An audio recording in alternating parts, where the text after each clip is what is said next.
जय हिंद दोस्तों। तो आज हम इस टॉपिक में आप सभी को बताने वाले हैं कि जीव विज्ञान क्या है और जीव विज्ञान की जीवधारियों का वर्गीकरण किस प्रकार से किया जाता है। इन सारी चीज़ों के बारे में आज विस्तार से हम इस वीडियो के माध्यम से जानेंगे। तो चलिए शुरुआत करते हैं। देखिए, जीव विज्ञान जिसे हम बायोलॉजी कहते हैं, बायोलॉजी जीव विज्ञान यानी ये दो शब्दों को मिलाकर बनाया गया है। दो शब्द कौन कौन सा है? तो देखिए, इसमें दो शब्द बहुत ही इम्पोर्टेंट है। वो दो शब्द क्या है? तो बायो यानी बायो जिसे हम जीवन कह सकते हैं या इसी को लाइफ कहते हैं। लोगस यानी जिसका अध्ययन करना, जैसे स्टडी यानी हम उसका अध्ययन करते हैं। और इसका मुख्य रूप से अगर बायोलॉजी का अर्थ जो टोटल होगा वो जीव विज्ञान का क्या हो गया जी? अध्ययन हो गया। क्या हो गया जी? जीव विज्ञान का अध्ययन हो गया। तो अगर हम जीव विज्ञान की बात करें तो जीव विज्ञान कहते किसे हैं? तो विज्ञान की वह शाखा। अब शाखा क्या होता है? तो देखिए, शाखा क्या होता है? ये एक साइंस का यानी विज्ञान की भाग है। बायोलॉजी जिसे जीव विज्ञान कहते हैं उसी को शाखा कहते हैं, ब्रांच के रूप में है। जैसे अगर मान लेते ये मेरा शरीर है और शरीर से मेरा हाथ है जुड़ा हुआ है और हाथ से मेरा क्या उंगली जुड़ा हुआ है, तो इसे हम ब्रांच के रूप में कह सकते हैं कि हमारे शरीर का एक ब्रांच के रूप में क्या है, ये सब जुड़ा हुआ है। जैसे एक पेड़ की डाली जुड़ा हुआ रहता है और उससे पत्तियां जुड़ा हुआ रहता है, फल जुड़ा हुआ रहता है, तो ये एक ब्रांच के रूप में जुड़ा हुआ है पेड़ से। सेम उसी प्रकार ये साइंस का एक ब्रांच के रूप में जुड़ा हुआ है, इसीलिए हम ब्रांच यानी शाखा कहते हैं। जीव विज्ञान विज्ञान की वह शाखा है जिसके अंतर्गत समस्त सजीवों, इसके बारे में भी जानेंगे सजीव क्या होता है, तथा अर्थात जीवधारियों को विस्तृत अध्ययन किया जाता है, उसे जीव विज्ञान कहते हैं। यानी उसके बारे में हम विस्तार से अध्ययन करते हैं, उसी को हम जीव विज्ञान कहते हैं। अब जीव विज्ञान शब्द की सबसे पहला प्रयोग जो किया था वो लैमार्क ने किया था। किसने किया था जी? लैमार्क ने, जो फ्रांस के वैज्ञानिक था। और दूसरा जो था ना वो जर्मन वैज्ञानिक था जिसका नाम ट्रेवियस था, जो 1801 ईस्वी में इन्होंने क्या किया था? सर्वप्रथम जीव विज्ञान शब्द का क्या किया था? प्रयोग किया था। तो इससे क्वेश्चन पूछा भी गया है बीपीएससी के एग्जामिनेशन में कि जीव विज्ञान शब्द का प्रयोग सर्वप्रथम किसने लिया था, किसने किया था? तो लैमार्क ने। और कौन सा? लैमार्क ने और क्या थी? लैमार्क ने और ट्रेवियस ने क्या किया था? इन्होंने 1801 ईस्वी में इस शब्द का प्रयोग किया था। ये शब्द दो शब्दों को मिलकर बनाया गया है, लाइफ यानी बायो और लोगस।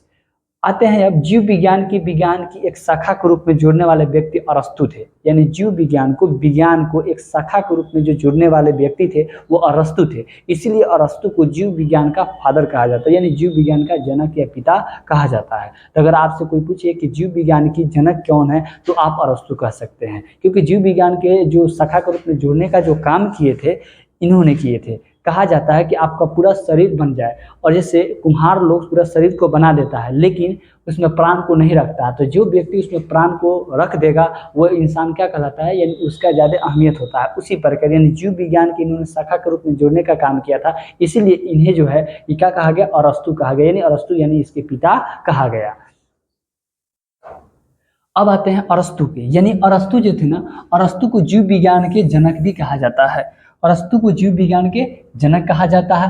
अरस्तु अपने पुस्तक हिस्टोरिया एनिमिया में लगभग 500 जंतुओं को क्या किया था? इन्होंने जंतुओं के बारे में वर्णन किया है। यानी इस बुक में 500 जंतु जो होते हैं ना, उन जंतुओं के बारे में अरस्तु ने, ये वैज्ञानिक साहब ने, अरस्तु साहब ने क्या किया था? इसके बारे में बताया है, जानकारी यानी वर्णन किया है। कहते हैं वनस्पति विज्ञान का थियोफ्रेस्टस कहते हैं जो 370 से 282 ईसा पूर्व में लगभग 500 पादपों का आयु तथा आकृति के बारे में, यानी आकार के बारे में, आकार के आधार पर अपनी पुस्तकों में क्या किया है? लिखा है। यानी उसकी जो आयु था और उनके जो आकृतियां थी, आकार था, उन चीज़ों के बारे में अपनी पुस्तक में बताए हुए हैं। ठीक है। और वो पुस्तक क्या था? तो थियोफ्रेस्टस ने एक पुस्तक लिखी थी जिसे हिस्टोरिया प्लेटेरिनी नामक एक पुस्तक लिखी थी। इसी पुस्तक में उन्होंने बताया था। अब आते हैं सजीव। हमने बताए हैं कि सजीव यानी सजीव जीव, सजीव समस्त सजीव प्राणी यानी सजीव। अब सजीव क्या होता है? देखिए, सजीव एक क्या है? सजीव यानी जीव जगत में दो प्रकार की वस्तुएं पाई जाती हैं, एक में सजीव दूसरा निर्जीव। तो सजीव को जान लेते हैं कि सजीव आखिर होता क्या है। देखिए, सजीव की बात करें तो सजीव वस्तु है जो वृद्धि, विकास, प्रतिक्रिया तथा जीवन के दूसरे लक्षणों के प्रदर्शित करते हैं और इसमें प्रदर्शित करते हैं, इसी को हम सजीव कहते हैं। यानी जिसमें प्राण हो, जिसमें श्वसन हो, जिसमें वृद्धि हो, जिसमें पोषण हो, जिसमें पाचन हो, उत्सर्जन हो, प्रजनन हो, ये सारी चीज हो, वही क्या कहलाते हैं? सजीव कहलाते हैं। यानी जो जाएंगे अगर सजीव सजीव जो भी होंगे ये 5 6 जो है कि उन चीज़ों में होंगे। अगर जहाँ भी ये 6 चीज़ होंगे वो समझ जाइए कि वो सजीव है। क्या क्या? सबसे पहले श्वसन, जैसे श्वसन होगा, श्वास नली यानी श्वसन करेगा। वृद्धि यानी ग्रोथ, जैसे अगर मान लेते हैं कि आप छोटे बच्चे हैं, तो छोटे बच्चे हैं तो आप एक दिन बहुत बड़े हो जाएंगे। जैसे हम लोग भी बहुत छोटे रहे होंगे, 2 केजी के रहे होंगे, लेकिन आज 40 50 60 70 80 90 केजी को रहे, यानी हम में वो ग्रोथ हो रहा है। हमारे माइंड पहले बहुत बचपना का था, लेकिन अब क्या है, माने अब एज के अनुसार हमारे माइंड भी बढ़ गया, तो हम लोग ग्रोथ करते हैं और हर तरीके से ग्रोथ करते हैं, मोटा पतला दिमाग हर चीज़ से ग्रोथ करते हैं, यानी वृद्धि करते हैं। उसके बाद पोषण होता है, यानी हम जो खाना खाते हैं, हम कोई भी चीज़ को पोषण करते हैं, खाना खाते हैं। उसके बाद पाचन, यानी जो हमारे शरीर के अंदर जो हम भोजन करते हैं उसे पचाता है, उसे पाचन कहते हैं, यानी हमने पचता भी है। उसके बाद उत्सर्जन, उत्सर्जन क्या होता है कि हमारे शरीर के जो भोजन किए हुए रहते हैं, जो अवशेषित पदार्थ होते हैं, जो भोजन होते हैं, उससे हमारे शरीर से निकलता है। इसके लिए एक विशेष अंग होती है हम लोगों में, विशेष अंगों के द्वारा क्या होता है? उत्सर्जित होता है। उसके बाद है प्रजनन, यानी हम लोग वृद्धि भी करते हैं, रिप्रोडक्शन भी करते हैं। अब आते हैं पेड़ पौधे भी सजीव होते हैं। हाँ, पेड़ पौधे भी सजीव होते हैं। क्यों होते हैं? पेड़ पौधे भी सेम इंसान की भांति वो भी संचित करते हैं, जैसे उसमें भी श्वसन होगा, यानी वृद्धि होंगे, उसमें वृद्धि। अगर आप छोटा पेड़ रोपते हैं तो छोटा पेड़ से बहुत बड़ा पेड़ हो जाता है, तो एक वृद्धि हुआ कि नहीं? पतला था मोटा हो गया, वो भी वृद्धि हुआ, यानी हर दिशा में क्या होता है? वो वृद्धि करता है, यानी विकास करता है। उसके बाद पोषण, वो भी अपने प्रकाश संश्लेषण के द्वारा क्या करते हैं? पोषण करते हैं, भोजन करते हैं। पाचन, यानी वो भी क्या करते हैं? नहीं होते हैं उसमें। उसके बाद क्या है? उत्सर्जन। अब उत्सर्जन क्या होते हैं? तो उत्सर्जन वो भी उत्सर्जित करते हैं। जैसे अगर आप लोग आम का पेड़ देखोगे तो आम का पेड़ के जो होता है ना, उससे देखिएगा लाशा टाइप का निकलता है, वो उत्सर्जन हो रहा है, यानी पेड़ जो है अपनी उत्सर्जित करती है। उसका कोई भी उत्सर्जित अंग नहीं होता है, जैसे मानव का होता है उत्सर्जित अंग, उसे अवशेषण के उत्सर्जन के लिए उसे विशेष अंग नहीं होती है, कोई तंत्र नहीं होता है, वो कुछ किसी भी माध्यम से अपना निकल जाता है। जैसे पेड़ के जड़ से हुआ, पत्ती से हुआ, डाली से हुआ, कहीं से भी वो निकल सकता है, उसका कोई भी शोषण नहीं होता है। जैसे आम को हम बताए हैं कि आम के डाली हुआ, फिर उसके बाद आप बहुत सारी चीज़ होता है, जैसे गुलर हो गया, कदम हो गया, इन सारी पेड़ों में देखेंगे, या आप पत्ता के ऊपर देखेंगे, अर्जुन को जो पत्ता होता है, आज पत्ता के ऊपर पेड़ के पत्ता, अर्जुन के जो पत्ता होता है उस पत्ता के ऊपर देखिएगा गुलाब टाइप के, कड़िया टाइप, वो सब क्या उत्सर्जन हो रहा है, यानी उत्सर्जित निकल रहा है, उस पेड़ से निकलता है। उसका प्रजनन, उसमें भी प्रोडक्शन होता है, यानी फूलों के द्वारा इसमें भी इसकी वृद्धि भी होती है। अब कुर्सी, टेबल, लकड़ी का यह सजीव नहीं होते, ये निर्जीव होते हैं। देखिए निर्जीव क्या होते हैं? ये सारी गुण उनमें नहीं पाए जाते हैं। जैसे अगर मान लेते हैं मैं कुर्सी की बात करूं, तो देखिए कुर्सी अगर हम रखेंगे, अगर कोई भी कुर्सी को रखेंगे तो जहाँ पे है वहीं पे रहेगा, न उसकी वजन घटेगा न बढ़ेगा, तो क्या ये सजीव है? इनमें जिनमें प्राणी नहीं है, जो निर्जीव है, जो जहाँ है वहीं पे रह जाएगा। जैसे बेंच हुआ, डेस्क हुआ, कुर्सी हुआ, टेबल हुआ, ये सारी वस्तुएं क्या कहलाते हैं? ये सभी वस्तुएं निर्जीव कहलाते हैं, जिनमें प्राण नहीं होते हैं, जिनमें ये 6 गुण नहीं पाए जाते हैं, उसे हम निर्जीव कहेंगे।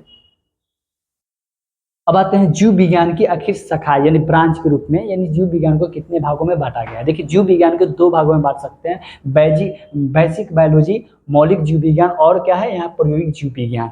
यहाँ पे मौलिक जीव विज्ञान को 3 भागों में बांटा गया, वनस्पति जीव विज्ञान, वनस्पति विज्ञान, जंतु विज्ञान, सूक्ष्म जीव विज्ञान, कृषि विज्ञान, विकास चिकित्सक विज्ञान, पशु चिकित्सक विज्ञान, और क्या हो औषधीय विज्ञान। इस हिसाब से हम बायोलॉजी में जो है कि 2 भागों में बांटा। बायोलॉजी को 2 भाग के भी, एक भाग में 3 है और एक भाग में 4 है, ठीक है। इस भागों में हम बांटा इसके प्रकार होते हैं।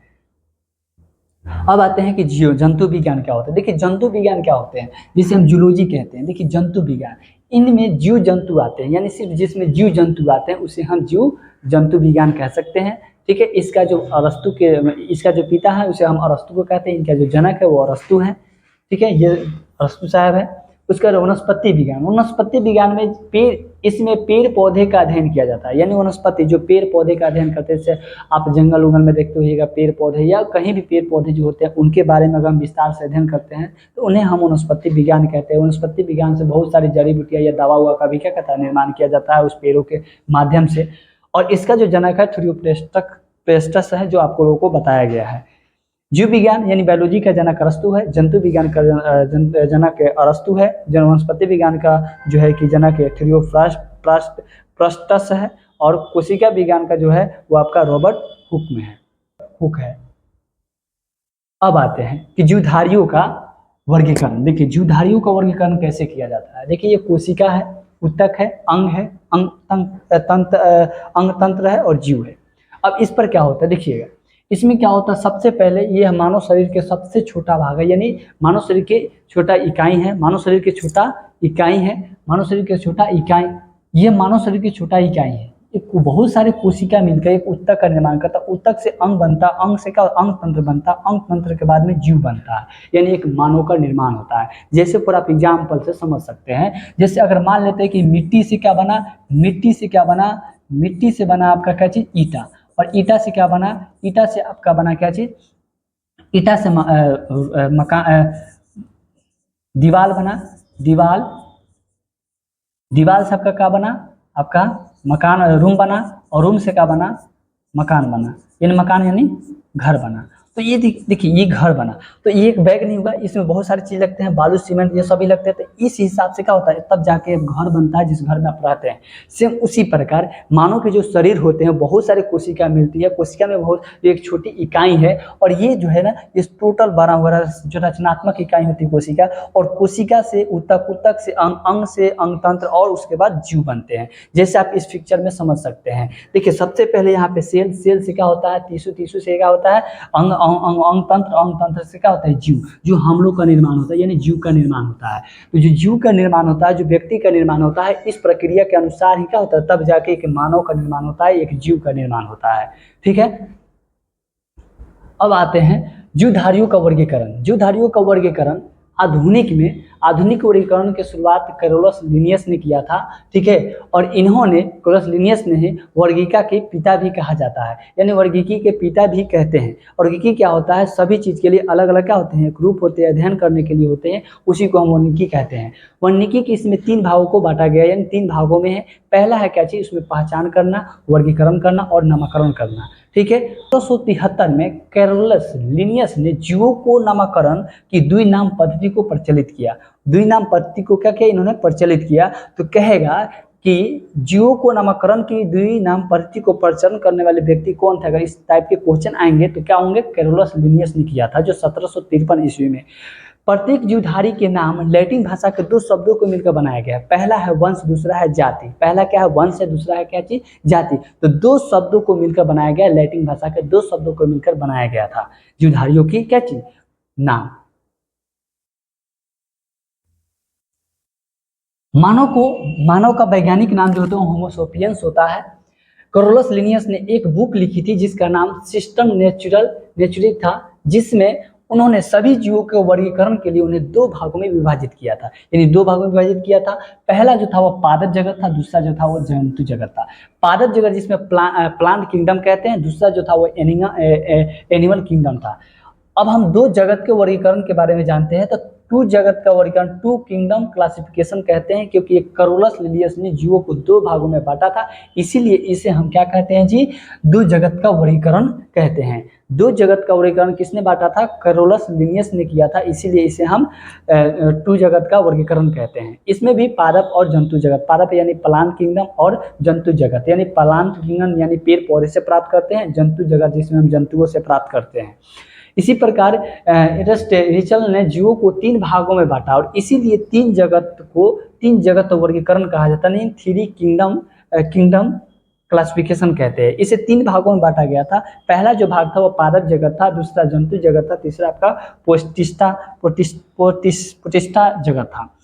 अब पादप जगत में जैसे पेड़ पौधे से हम लोग प्राप्त करते हैं, जंतु जगत से प्राप्त करते हैं, उसमें क्या था, अमीबा, अग्रोल, यूरेशियम से, इस सबसे हम अमीबा, इस सबसे हम लोग क्या करते हैं, इसको प्राप्त करते हैं।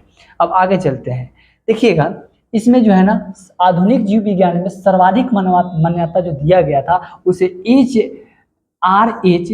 विट्कर को दिया गया था, जो 5 जगत वर्गीकरण को दिया था। इन्होंने 5 भागों में बांटा था।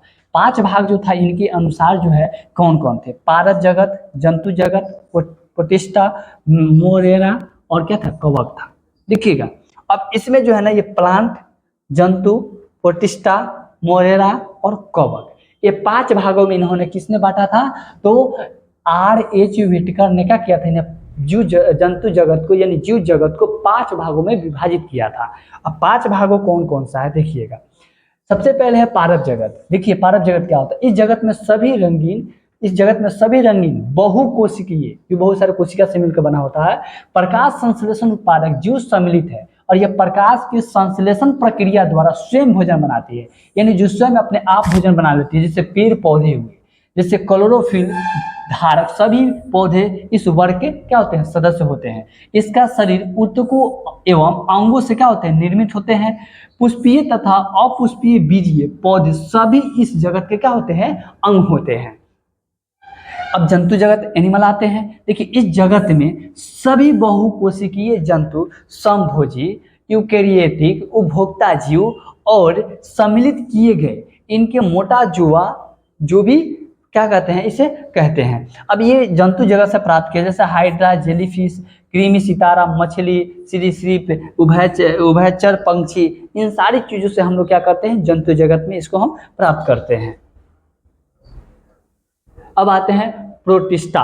प्रोटिस्टा क्या होता है, देखिए इसमें एक बहुकोशिकीय यानी एक कोशिकीय यूकेरियोटिक जलीय जीव आते हैं। ये कभी कभी बहुकोशिकीय भी होते हैं, बहुकोशिकीय भी कभी कभी होते हैं, जैसे अमीबा हुआ, प्लाज्मेडियम होगा, पैरामेलियम होगा, यूग्लिना हुआ, करोरेरा हुआ, डाइटम होगा, शैवाल हुआ, प्रोटोजोआ हुआ। और इसी जगत के क्या होते हैं, ये सारी जो है ना इस जगत के क्या होते हैं, जगत के प्राणी हैं। अगर आपसे क्वेश्चन पूछेगा कि अमीबा किस जगत के प्राणी हैं, ऑप्शन में देगा प्रोटिस्टा, जंतु जगत, पारक जगत, इनमें से सभी, तो क्या लगाएंगे, प्रोटिस्टा लगाएंगे, क्योंकि ये प्रोटिस्टा जगत के क्या है, अंग होते हैं, यानी प्रोटिस्टा जगत के क्या है, सदस्य हैं।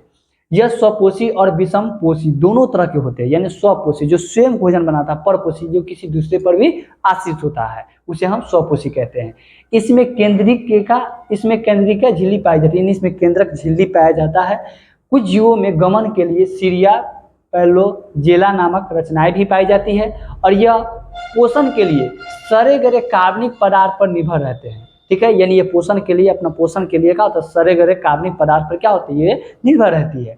युगलीना पादप तथा जंतु के बीच कड़ी का काम करता है, यानी ये युगलीना जो होती है और युगलीना और साथ में जंतु, यानी इन दोनों के बीच में एक कड़ी का काम करता है। क्या चीज का काम करता है जी, एक कड़ी का काम करता है। क्या चीज का काम करता है जी, एक कड़ी का काम करता है। देखिए एक कड़ी का काम करता है।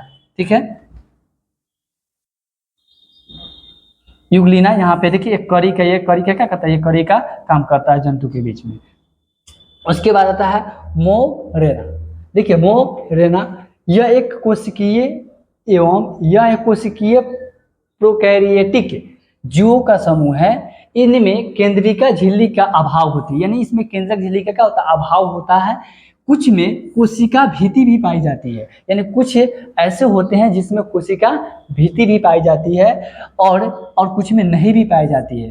तंतुमय जीवाणु भी इसी जगत के क्या होते हैं, भाग हैं, इसी जगत के भाग है, जो आप इसको देख सकते हैं। ये आकृति जो है वह किसका है, मोरेना का है। और इसमें जो है कि ये जीवाणु होते हैं जो तंतुमय जीव का भी इसी जगत के क्या होते हैं, ये भाग होते हैं।